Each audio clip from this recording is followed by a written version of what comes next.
আমাদের হাওড়া উৎসব হয়েছে যে মেলাটা, সেই মেলাটার এন্ট্রেন্স এটা। আজকে মেয়ে আর আমি দুজনে মিলে সন্ধেবেলা, মেয়ের শরীরটাও ভালো ছিল না, তো গেলাম। এই যে সামনে যে স্টিলের বাসন, এখানে প্রচুর বাসন রয়েছে, নানান ধরনের বাসন, কিছু কিনিনি, এমনি ঘুরতে গেছি মেলাটা। আর ফাঁকাও ছিল আজকে।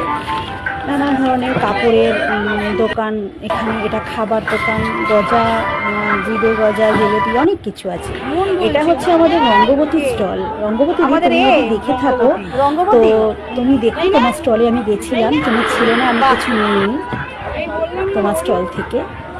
তো এখানে অনেক ধরনের চকলেট রয়েছে, আচার রয়েছে, পাঁপড় রয়েছে, এখানে অনেক টেডি বিয়ার খেলনা রয়েছে, এখানে জামা কাপড় অনেক কিছু, খুব সুন্দর সুন্দর কুর্তি আছে 200 টাকার মধ্যে, খুব ভালো। যদিও আমি নিইনি, আমার এখন লাগবে না সেই হিসাবে। এখানে অনেক খাবার দোকান রয়েছে, এই যে 4-5টা ব্যাগও রয়েছে, আমরা দেখেছিলাম বাট মেয়ের পছন্দ হয়নি। খাবার দোকান, চাটের দোকান, এখানে অনেক রাইডস এসছে, সব বাচ্চারা করছে, আনন্দ করছে, দেখছি। চল, আর শেষে আমি কিছুই কিনিনি সেরকম, শুধু 2টো কানের কিনেছি, এই যে।